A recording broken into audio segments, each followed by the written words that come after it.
One of the biggest passions here at Specialty Dog Training is helping dogs help people. That's a focus. And we realize that dogs are incredibly intelligent, emotionally intelligent as well. And they sense and feel things that we can't even feel sometimes. And so we harness that power, we harness the intelligence, the drive, desire, motivation, and we give dogs jobs because that's ultimately what they want, right? They want purpose, they want love, companionship, and purpose. And one of those jobs is service animal training. And we train and place highly trained service animals in varying levels of need, mobility assistance, psychiatric service, seizure response. And something that we've been fortunate to assist and help with has been placing service animals with survivors of a stroke. And it's been really special. I think about just over a year ago now, we placed a dog that's dual purpose and looks the part from security, like a beautiful German Shepherd that looks like a great deterrent, but ultimately is a service animal. And when this handler feels very vulnerable during their recovery stage, they feel safe because Mhm. they've got a pointy eared, pointy faced, dark faced German Shepherd. But the flip side is they've got the service tasks that help them in everyday life with retrieval, certain memory reminders, medication reminders, and then ultimately companionship, like Mhm. having a loyal best friend that's there consistently all the time. So it's a pleasure to help people, and that's something we specialize in, is placing pre-trained service animals. Yeah, you mentioned the German Shepherd breed directly. Do you deal with different types of breeds, and what is the list of breeds that you primarily work with? Yeah, on the working side of things, we specialize in placing three levels of personal and family protection dogs. These are loving family dogs that are well socialized, raised with kids, have house manners, have beautiful advanced obedience, but also at varying levels can either have an alarm bark for deterrent or all the way into advanced apprehension and executive protection. Those breeds that we work with primarily are German Shepherds and Belgian Malinois.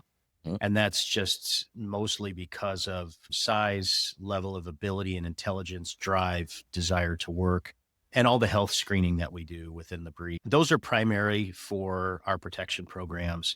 On the service dog side, it really ranges based upon the individual's needs and wants. We have clients that come to us that have sensitivities. They might have a dog allergy, so we have to get a low shed dog. We have Mhm. clients that need a smaller dog, so we're going to focus on a smaller breed or breed mix. And then we have a lot of folks that need that dual purpose where they want their dog to be alert and aware at home and look the part, but really their primary function is service animal. And so again, we go back to some of those guardian or protection style breeds. On the pet dog side, it's every breed under the sun, right? Like someone who Yeah, comes to us for behavioral help or obedience help, it could be any breed. But when we're placing our pre-trained dogs, we're a little bit more specific for sure. yeah, that makes sense. Can you talk a little bit about I guess, the pre-training that you send these dogs through? So, like a normal family has a need for a dog. Are you the type of provider that typically work with those environments, or are you more on the training or the protection side of things, if that makes sense? Yeah, so we do all of the above. We have clients that call that their ultimate goal is to have a loving companion who's well behaved and they just want a family pet, but they want to skip and not have to work through the sleepless nights of potty training and the chewing and the digging and Yeah. the lack of response. So we work together to hand select a breed or breed mix that matches their lifestyle and need. That could be a lab mix, that could be a Bichon. There's this huge gamut, but that's what we call our pre-trained family programs. The vast majority of what we do now is definitely centered in the security sector, and that's placing personal and family protection dogs. We hand select dogs from the most elite pedigrees in the world. We do thousands of dollars of health screening. Well, everyone's worry is, oh, it's a German Shepherd. It's going to have hip issues. We Mhm. screen for all of that. We're looking at genetics 3 to 5 generations into the genetic pool of the dog. We're doing hip x-rays, spine x-rays, elbow x-rays, genetic testing, blood work. And so everything is on the up and up as far as the health screening goes. And then temperament. We're hand selecting the dogs for their temperament and ability. So that's a big part of what we do. I'd say over 60% of our focus is in the protection space. It's very rewarding because we have people call us that have just recently, most times, experienced trauma. I talk to about 5 to 7 people a day, believe it or not, that have just experienced a home break-in, burglary, home Mhm. invasion, carjacking, assault. We have a client that was assaulted at an ATM, sadly. Yeah, we hear it all. Makes me a bit jaded, unfortunately, because Yeah. I'm getting all those calls Yeah. instead of the bright, sunny phone calls of all good news. But what is beautiful is that we have a solution. Yeah. We bring peace Exactly. back to these people's lives through companions. And these are not Cujo vicious killer dogs. These are dogs. In fact, if you were to meet one of my protection dogs and I didn't tell you they had any protection training, you wouldn't know the difference. Oh, On interesting. command, the dog would come over and say hello and be loving and stable. And you would have no idea until we turn that switch on and show you and demonstrate that dog's abilities. Very stable dogs, but capable of keeping people safe. And in Yeah. this current phase of life and what we've been seeing the last 3 to 5 years, but even the last 20 plus years I've been doing this, nothing makes you sleep better at night or feels good on a nighttime walk or a hike by yourself than a really well-trained dog that Yeah. can look, sound, and potentially, if need be, act the part. That makes a lot of sense. I'm curious if if this is the way that dogs typically are trained. I have a cousin who used to be a canine operator. So his canine would respond to check commands, which obviously the normal person, their English language didn't really include these check commands that terribly well. So I'm curious, like, do you have another language that typically you deal in that get these dogs into their attack stance? And is that the way that this typically works? Or, Yeah, is we are there, almost always training in a different language. We use varying languages and we typically don't broadcast it, to be frank. yeah, We share it with each individual family and the direction that we're going to go based upon their wants and needs. We can alter and teach different commands in any language to a dog. But yeah, we keep those commands sacred and in a different language so that no one else can give them or deactivate the dog. Really, you would need a phenomenal relationship with that animal to be able to truly command, control, and deactivate them. But yeah, it still lowers risk and reduces risk when we keep that close. Yeah, that's very common in the working dog world to use different language for, yeah, especially the protection commands, but even just in general. Our dogs, again, while they're loving and can make new friends, they're really only going to be willing and wanting to take direction from their person or their people, their yeah, family or their handler. It's really neat. Like a perfect stranger could come up and offer the dog a treat and try to get them to listen, and they'll completely ignore you. Like they don't know anything that you're saying, even if it is their language or commands. But at the same time, the handler could issue a command and they're astute and immediately responsive. yeah. That's interesting. Can you talk a little bit about how you started all of this? What's the story behind your company, your business? How did you get into all of this? Yeah, little origin story for me, a bit unique. I was actually born in South Africa. I moved when I was younger. I was about 6 years old and immigrated to Canada and then eventually to the US. Hence, the accent is gone, but it can come out whenever I want it to, whether it's my Canadian accent or my South African. But being born in Africa and having the very unique opportunity to be around wildlife as a young child and then visiting very frequently every 1.5 to 2 years throughout my life. I've been to the Kruger Park maybe over a dozen times. I've Mm, interacted with lion cubs at the age of 4 and 5. I've watched wildlife as a young child and then throughout my life, and I was fascinated by it. I was fascinated by animals, animal behavior. In fact, my nickname was Buzzy because I never stopped buzzing around and never stopped moving. But the only time I did center in and focus and I was able to be dead quiet, was always around animals. It's been my Yeah. calling from a very young age. As I moved into my older years and teen years, I studied a lot North American timber wolf, the coyotes, the Australian dingoes, and just started to really dive into focusing more on the canine family, and big cats was an interest. And I had no idea I could make a living doing this, like my passion. And I met a dog trainer that I went and did some apprenticeship work, and he was mentoring me. And I went past his house in California, and I looked at the house. It was a pretty home, nice property. And I said, "Oh, what do you do for work?" Because I train dogs. I'm like, "Yeah, but I know that's your like fun gig, but what do you actually do?"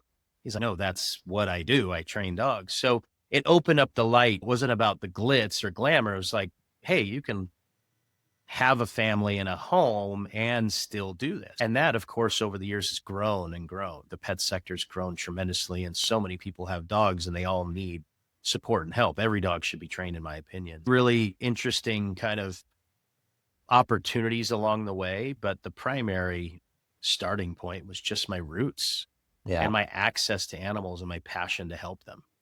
Yeah. That's cool. Thanks. Can you talk a little bit about what it meant to you to start your company, start the training of dogs? What does all that look like to you in your eyes?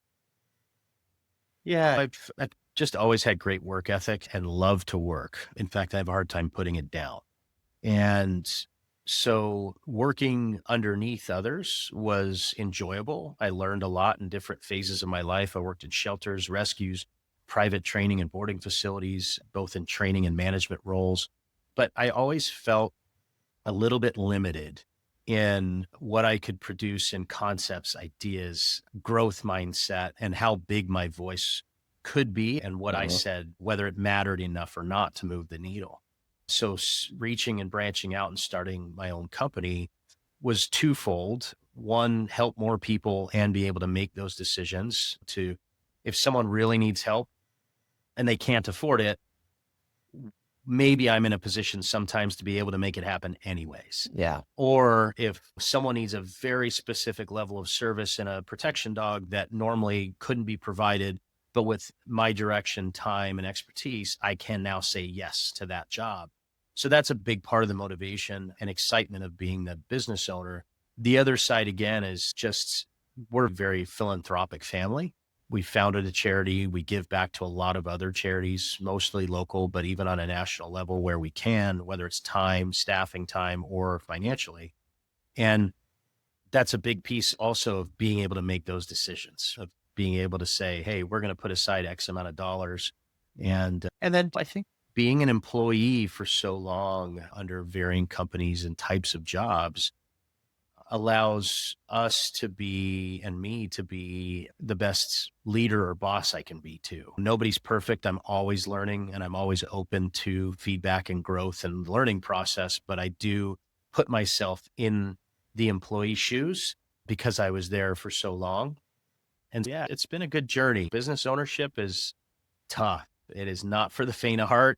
It is not for the person that wants to clock in at 9 and clock out at 5. Yeah. It's an incredibly hard path and you're responsible for an awful lot.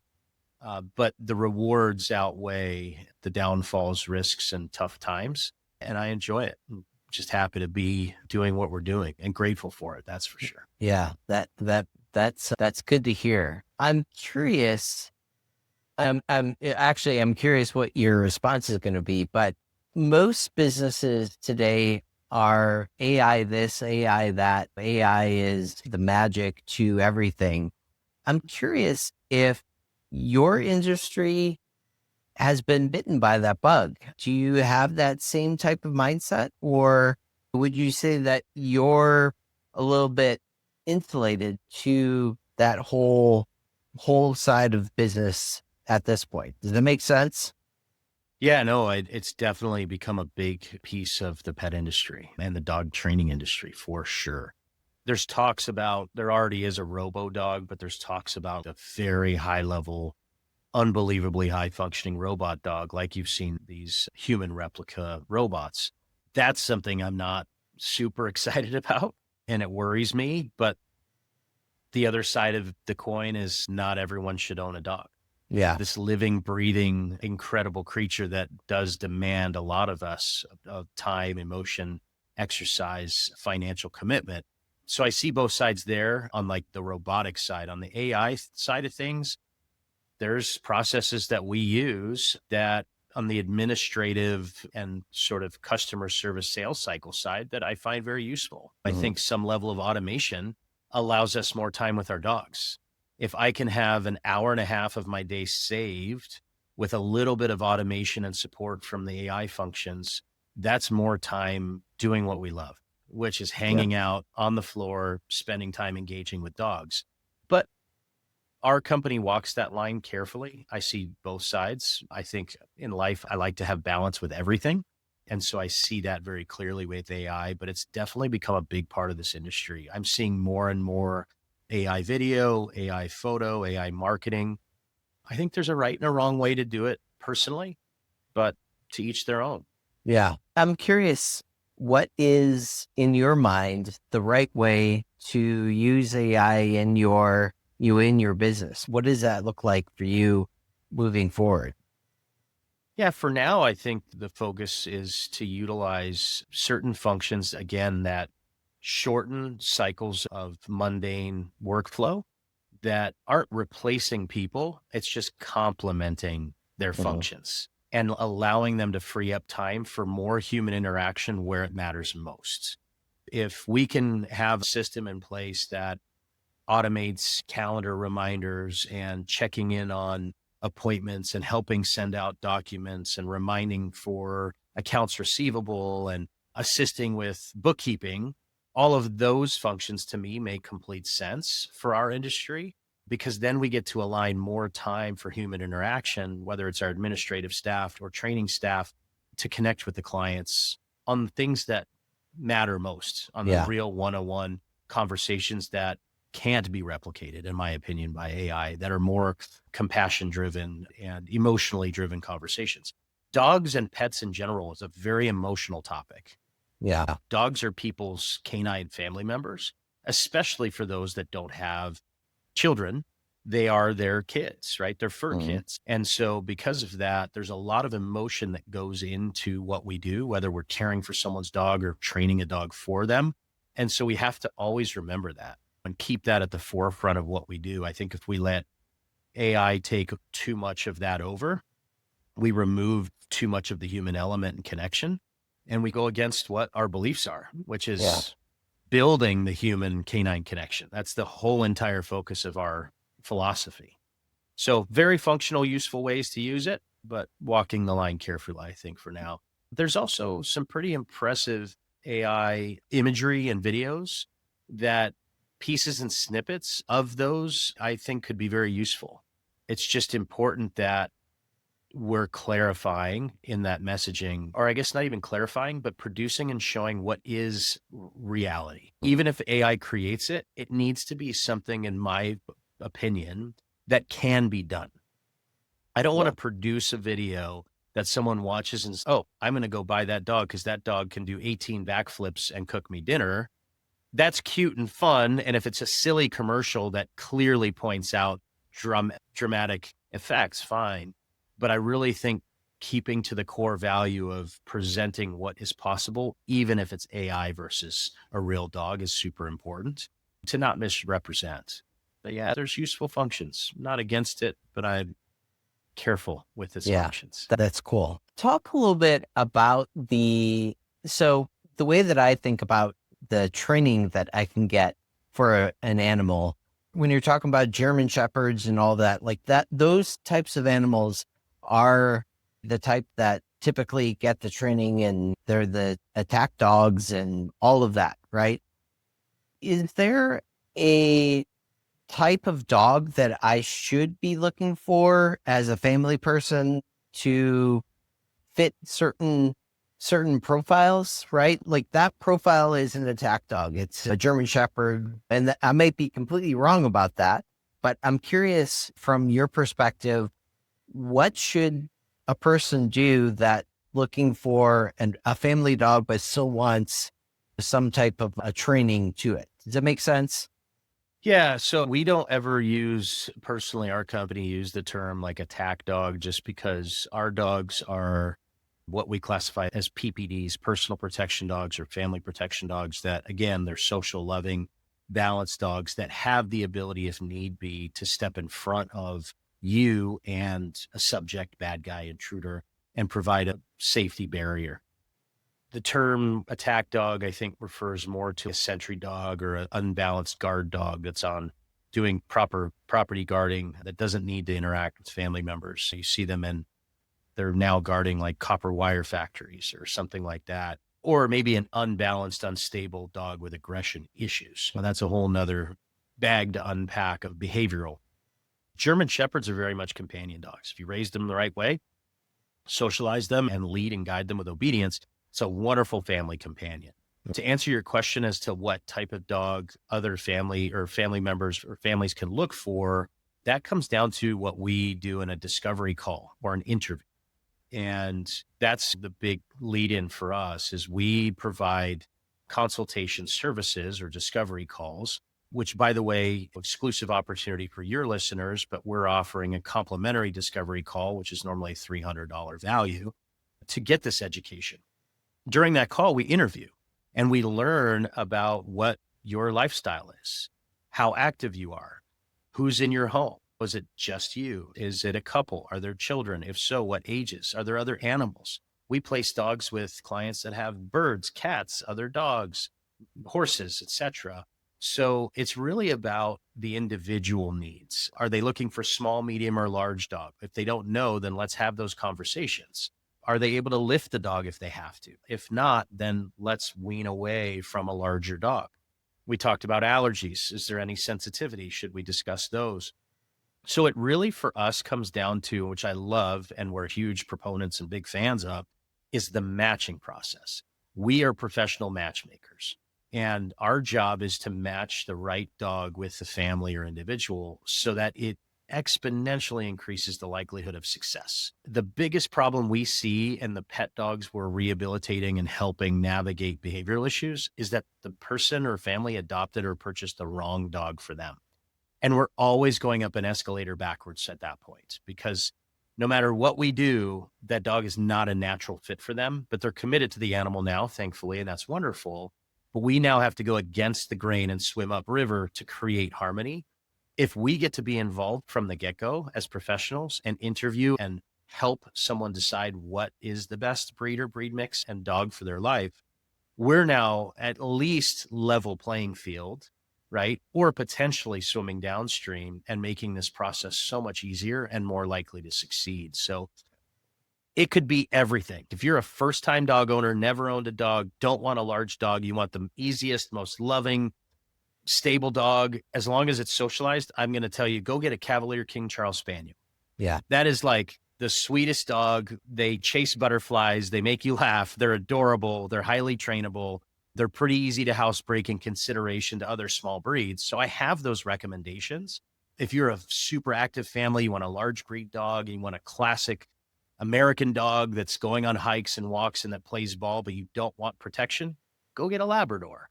There's so many variations and so many amazing, wonderful breeds, but really it is individualized.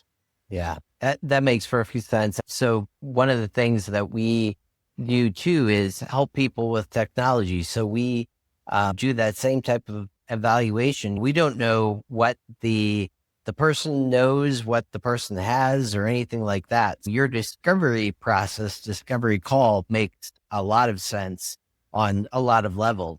And I think that most people don't really have that available to them. They get whatever dog they maybe pick from the breeder, right? That's pretty much the way that a lot of people pick their animals and all of that. And that might not be the best way to be able to do it. Would you agree with Yeah, that? we're pro rescue and all about purchasing dogs from reputable breeders that are following good practices. Obviously, like no puppy mills, no excessive breeding practices, no poor conditions. It's all about people doing it right, lifting up the breed or working in the rescue space.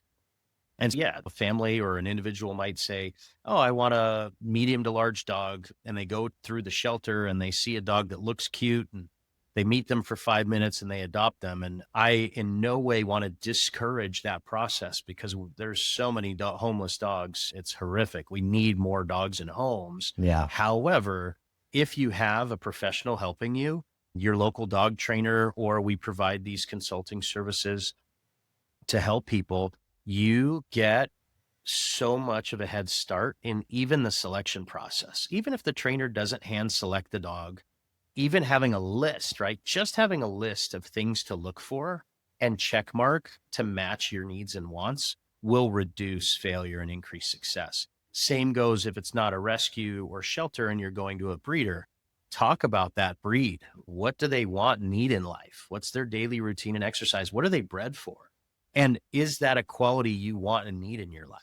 If you feel like you want safety and security and you get a dog that has no clue how to provide that, and then you're frustrated later that your dog's not barking at the front door, that's avoidable. On the flip side, if you don't want any territorial response, any dog's capable, but you don't want a higher level of territorial response, and you go out and get a guardian style breed, you're going to be going against the grain. Education and matching is very vital in bringing a dog into anyone's life. Yeah. So real quick too, you mentioned the matching side of things and you focused on the dog matching the human. Is there anything that you would suggest with the human matching the dog as well? So evaluating their personality or anything like that, is there certain things that stand out to you as far as the dog is concerned? Yeah, absolutely. Like we love all of our dogs that we bring into our program, no matter how we acquire them. They become a part of our specialty dog training family, those dogs. And so we want them going to the right environment for their needs. It's a two-way matching process and understanding what the dog's needs and wants are and what the family or individual's needs and wants are and making sure those can mesh together in harmony. We have plenty of dogs that are incredible dogs that just don't belong in certain environments. And so I have people call and they're like, oh, I saw this dog on your website. I want him. And I'll go through a 30-minute call of why that dog's not the right dog for them. And even though they repeat like, yeah, but that's the dog I want, ultimately, we're not going to be the company to place the dog that's not the right fit. And can we get it wrong? Absolutely. We're very good at what we do and we very rarely do, but everyone's human. And sometimes the match isn't ideal and we figure that out along the way and we pivot and we redirect to a dog that is the right fit. But most times, probably over about 97, 98% of the time, we can avoid the dog being unhappy and the human being unhappy by way of an amazing matching process through education, conversation, and discovery. Yeah, that makes perfect sense. Graham, this has been fantastic. I want to leave you with this little bit of information too. So if someone wanted to get a dog today, do you have anything that stands out from the training perspective from the type of dog perspective, like anything that stands out that they should do to put themselves in as best of a light or as best of a, this is going to be our next dog for the next 12 years for having success with an animal as far as their life is concerned? Is there anything that comes to mind, would you say? Yeah, I would say sit down, make a list of all the things that make up your daily functions and your lifestyle. Look at your lifestyle, understand what your current schedule is with work and family needs. And then from there, look at what you want out of a relationship with a dog and what skill set and genetic makeup and abilities you want in that dog. Have that list and then ideally consult us or another training entity to understand what that looks like. You can do preliminary research on your own. Google's chat and Google are wonderful things, but having professional assistance from the get-go is super helpful. And then everything from the start should be centered around education. Our kids go through, I've got 4 kids myself, but they go through daycare and then preschool and then kindergarten and elementary school, middle school, high school. Some move on to college or trade school. And our dogs are expected to go to 1 6-week puppy course and be ready for Mm. life. And that's not the reality. So be prepared to invest time and finances into training, because the more you have your dog trained at a higher level and the better your communication is with them, the more rewarding your relationship is. So create that lifestyle list, look at breeds that match your lifestyle, get some help selecting the dog, and lean into that. Anyone that's looking for a pre-trained pet, pre-trained service animal, or a security dog, a family or personal protection dog, reach out to us. Best way to follow us with our stories through our social media at Specialty Dog Training. Anyone that's listening and wants to get involved, especially on the security side right now, just direct message us security. We'll send you a complete guide of what it looks like to bring a family protection dog into your home and help guide you through the process. But biggest piece I could say is educate. And man, the match is so important. Yeah, that makes sense. One more time too, to make sure that everyone got that. What's your handles? What's the platform that, you are on the most, and what do you want them to Yeah. do? Always learn anything. Lots of blogs and great articles and tons to learn on our website, specialtydogtraining.com. Best way to contact and reach us is Instagram is the quickest and fastest. That's at Specialty Dog Training. DM us security and we'll send you the ultimate family protection dog readiness guide. We can help you and support you that way. And again, there's an exclusive offer for all the listeners that we're going to comp that $300 discovery call. So reach out at Specialty Dog Training or check out specialtydogtraining.com. We'd love to help. Graham, thank you so much. This has been fantastic. So thank you. Yeah, thank you. Really appreciate your time and being able to share.